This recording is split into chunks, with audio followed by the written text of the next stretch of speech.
This is a time when we have war on the European continent, and refusing to invest in defense, I think it's complete kind of wishful thinking. I mean, real life's not a Marvel movie. There's no good and bad in the world. I respectfully disagree. I thought this was very irritating, but this is precisely the point.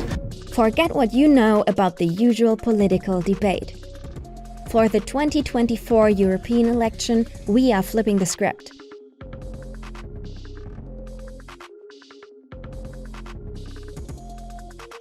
Voters will be at the center of the debate, and politicians will ask the questions on topics shaping the election. Like the war in Ukraine. My name is Cathal Joyce. I'm 20 years old. I'm from Dublin, Ireland. I don't think the European Union should be preparing for a war. I think this would be mutually destructive. My name is Tomass. I'm 27 years old. I'm from Riga, Latvia. I think, of course, Europe should be preparing for war because we already have war on the European continent, in Ukraine.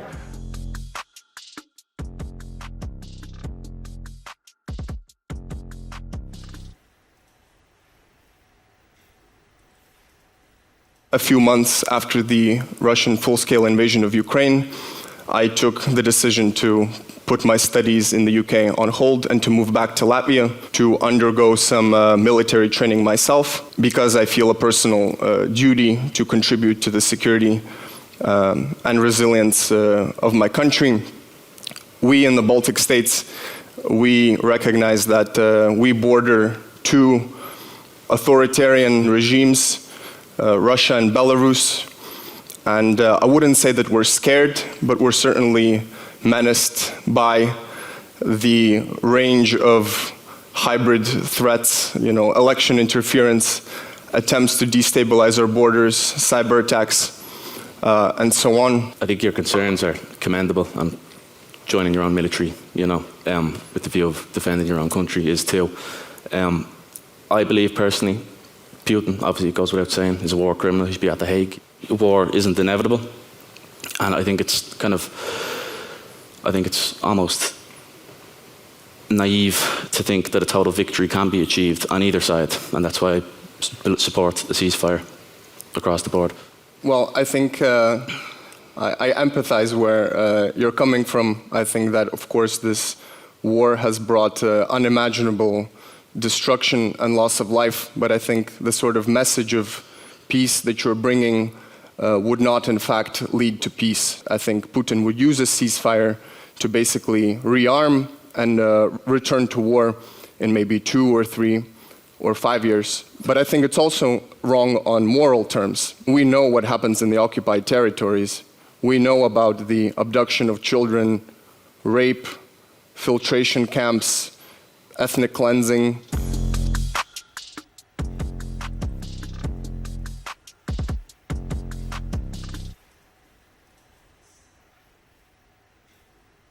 I don't see why the most powerful nations in the world should invest more in defence when other things are to be considered. I am from Dublin. I went to school where people were homeless. They lived in hotels. And when Ireland joined PESCO in 2017, defence spending increased 5-fold to match 2% of our GDP, but people still froze to death in the streets. Again, I think I empathize where you're coming from. I'll maybe begin with a bit of like an anecdotal story from Latvia in the past week. There were announced plans that maybe we should finally build a proper football stadium for our national team. And our national team is terrible, but that's kind of beside the point.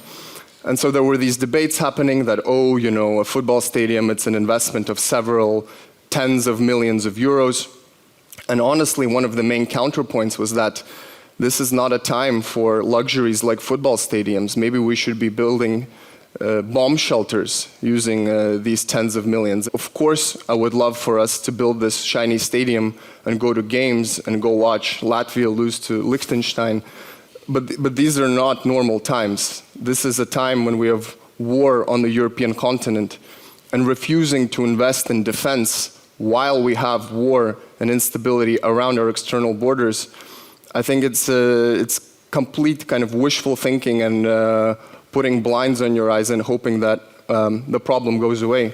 The Latvian government, no offence, has issued citizenship tests to Russian-speaking people who comprise over 30% of the population.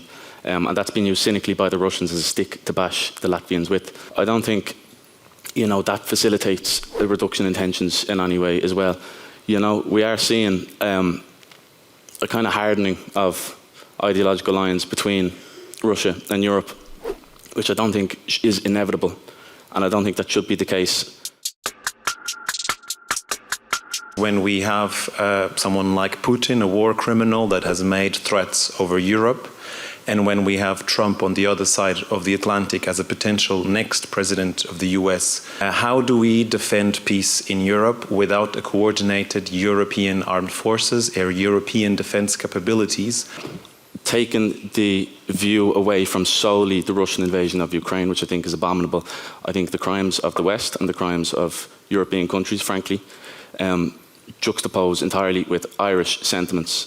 And I think a further integration, as I see it, of the Irish military through cooperation with the European Union into this global world order, I think is morally reprehensible, just as it is to align with Russia. And that's why fundamentally I think Irish people should protect their own neutrality regardless of what happens, because I don't see Russia as more morally depraved than, say Germany, who are sending arms to the Israelis and who have committed themselves to what is being alleged across the board to be a genocide.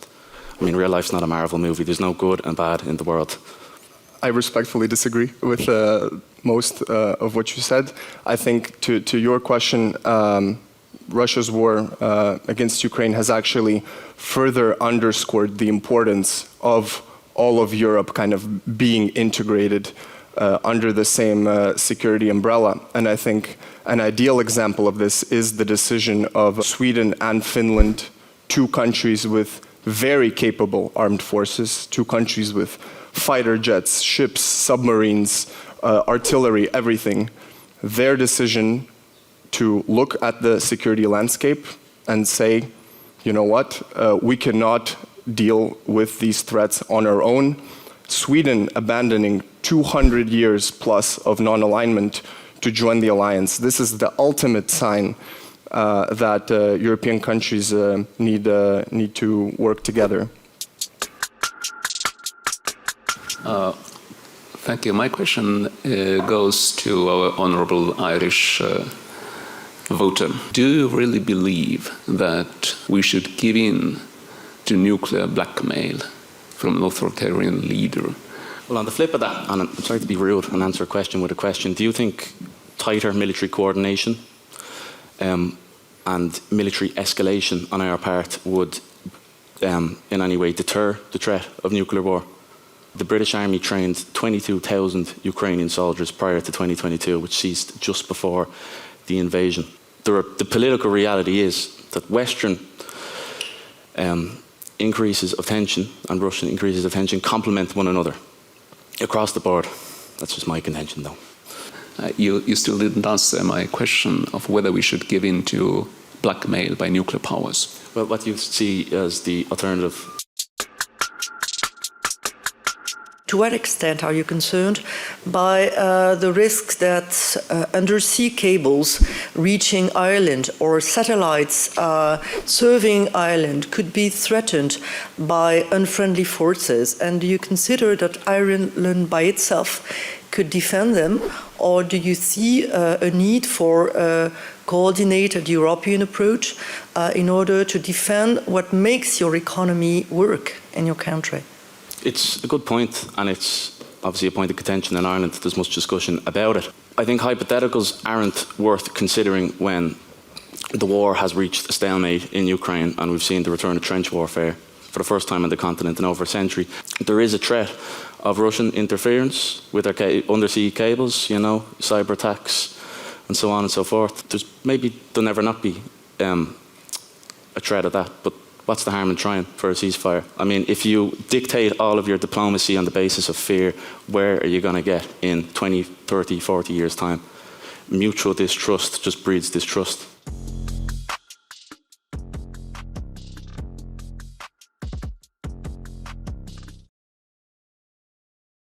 I want to say, and I think the Ukrainians have the indisputable right to self-defense, And that's why it's kind of hard to, express these ideas without sounding like a Russian stooge. The Russians have held sham elections in the Donbass. They've staked their claim, and frankly, there's no telling if we can force them to leave, if anyone can force them to leave. All that's happened is corporations have made record profits while thousands of Ukrainians have been sent to the slaughter. I think we'll just send young men and women out to the firing line to be ripped up by machine guns, as has proven the case a century ago. I think we all in Europe need to recognize that this war is not going away.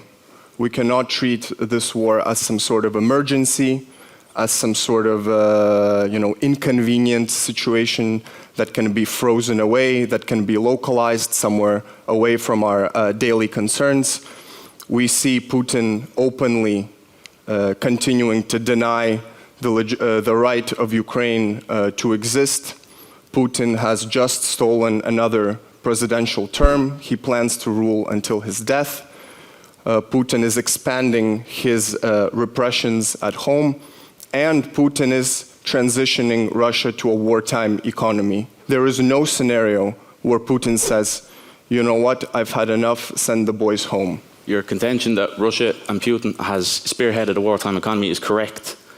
They've proven unsanctionable, and the weapons industry is booming, manufacture is booming. Extending the war by supplying more arms to Ukraine, which invites a necessary extension on the Russians' behalf of manufacture, I think would serve Putin, kind of ironically, in his goal to become dictator for life and to drag on the war. I think if a ceasefire is held and the Russians sink all plans to adhere to one, then go ahead, have your forever war. But again, what basis do you have that Russians would adhere to this ceasefire? Where is any kind of shred of evidence for that when Putin is openly saying that Ukraine does not have the right to exist?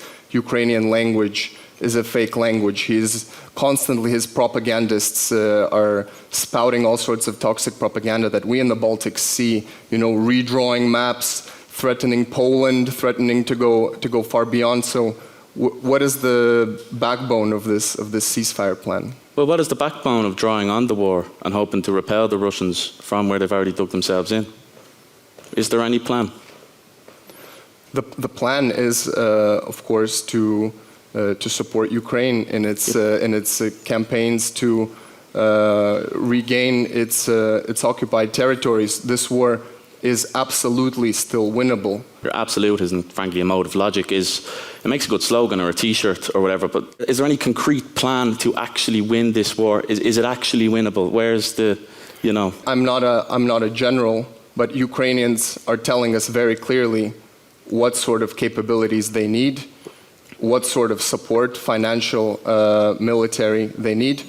Again, I think it's actually your kind of very defeatist rhetoric that is actually bringing us closer to World War III. In 2022, the Ukrainians received from the Americans weapons which exceeded the French military budget of that year. Frankly, that's an insane amount of weaponry, and nothing has come of it except slaughter. So where is the cap? What do you mean nothing has come of it? I mean, have the Russians left?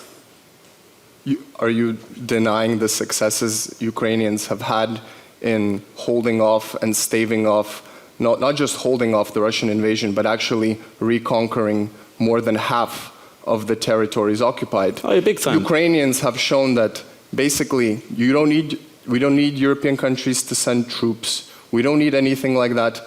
Just give us the weapons and we will get the job done. So the Ukrainians are not asking you to sacrifice anything, really. Ukrainians are just asking for weapons. Do you think this will clear the Russians out totally and they will retreat? Again, I'm not a military general, but I think the war is certainly winnable if we have the courage to give the Ukrainians what they need. But you said that twice. Sorry, just let me finish. Go ahead. We've gone through several cycles of this kind of very kind of one-sided self-deterrence that you are promoting. So if you remember at the beginning, there were talks that no, we can't send any weapons to Ukraine. Like, we can't send javelins, because if a Western javelin is used to shoot down a Russian helicopter, then we will have World War III, right? Then Russians will nuke or something like that. Then we went through the same thing with artillery, HIMARS. No, this is the red line when Russians will nuke us. Then we went through this with tanks. Now we're going through it with jets. Now we'll have the debate on long-range missiles, right? So every time we keep going through this kind of delayed self-deterrence that is only actually prolonging the war. If we'd given the Ukrainians more capabilities faster, they would have had greater success by now. Say hypothetically that ceasefire is reached and the negotiations start. What kind of a signal would it send to Russia and Putin, the dictator as he is? You believe that there might be a way forward in this, or isn't there a risk that he sees it as a green card to act like he has doing also in other countries? It's a thinly veiled kind of invocation of strongman politics. Don't back down, don't look weak. If we consider, our pride and our feelings ahead of, the lives of millions, frankly, I think it's irrational. And I think we're talking, frankly, and I know I sound insane, like the destruction of the human race. So I don't really care about what message whatever sends. That's just me, though. No, I think the scenario you're describing would send a devastating signal. I think it's kind of like Chamberlain coming home after the Munich conference, where parts of Czechoslovakia are given away to Hitler, and he's waving this piece of paper saying, "Oh, I have brought peace to Europe." So I think that if this sort of ceasefire agreement is reached, then it sends the signal to Putin that his ambitions have been rewarded, that there is potential for more, that the Europeans are kind of, locked into this tunnel vision of seeking dialogue, even with a genocidal dictator. The Nazi analogy is frankly a bad faith one, because it's, I think, morally reprehensible to take sort of, the only war ever fought in human history between abject evil and good and apply that to what's currently happening now. This is more inclined, I'd be more inclined to believe this is more like World War I, where warring imperialist powers are facing off against each other in a show of strength in order to reshuffle the global economy. Where I do have a question is whether it is possible to drive a progressive agenda and at the same time not being able to fight against colonial and imperial power, which is right at our border or at the border of some of our nations, and whether it is possible to drive a progressive agenda in Ukraine, which I wish this country very much, while this country will be divided and will be threatened by yet another round, if we are not doing something to project some power or deterrence vis-à-vis Russia, there will be obviously another round of imperial ambitions by Russia. So don't you think that these two visions contradict to each other? Possibly. What I will tell you is, if things continue the way they've been going, there will be no progressive reality in Ukraine. Zelensky has banned certain opposition parties, allegedly pro-Russian, but he doesn't define the rules. And on the Green Front, I suppose, what's more destructive than war? The US military is the largest institutional polluter in this world, more so than any other military, and they're giving, millions upon millions upon millions upon millions of weapons and so on to the Ukrainians. What about Russia committing ecocide, destroying dams, mining agricultural land, threatening Zaporizhia nuclear power plant, putting literally all of Europe's security at risk? What about Russia's destructive You're not wrong, Paul. actions? I'm there with you all the way. How do you stop that? You don't prolong the war.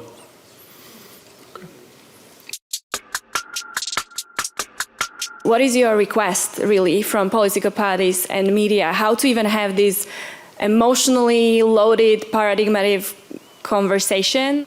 It's between the Ukrainians and the Russians. I think it should be mediated. obviously. I don't think it's up to the European Union to decide what the terms of the ceasefire are. It's not within our borders. I think in the next kind of political term, two clear signals need to be sent, not just in rhetoric, but in practice. One is that Europe is serious about becoming a security and defense actor. And the second signal is to Ukraine, not just rhetoric and summits and handshaking, but clear actions that suggest that you are serious about including Ukraine in the European Union. And this means you doing the work to reform the EU so that it is ready to accept new member states, also Moldova and Bosnia and maybe some other ones. But this is something that Putin really will understand. If Europeans are serious about helping Ukraine defend itself, but also serious about its place within Europe.